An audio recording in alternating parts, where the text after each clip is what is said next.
大家好，歡迎參與今次介紹大學嘅車站指南，就係叫做日治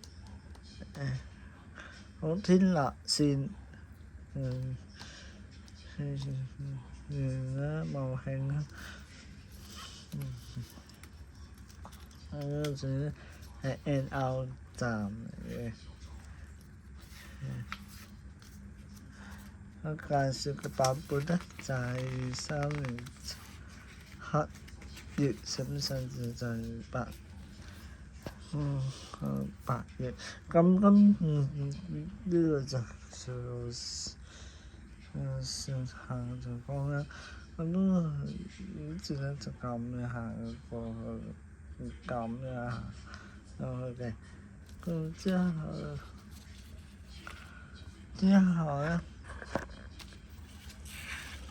地標咧就有54個，之後就啦，呢個就之後就係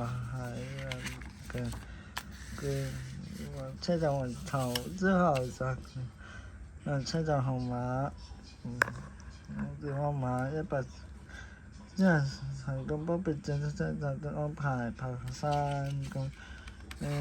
之後就要2號線頭，咁1號台，1號台，如果喺火炭站，火炭嚟咧就係咁樣，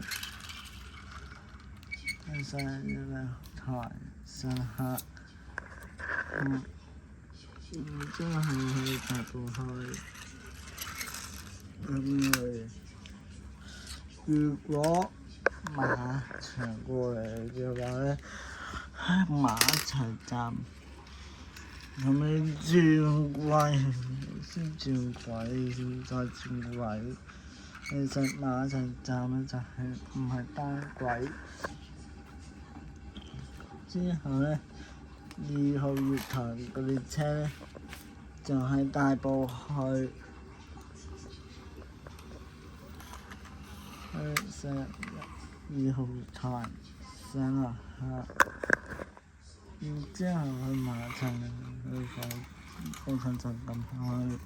如果去馬場咧就咁樣轉個彎轉左就得㗎。咁之前1號台就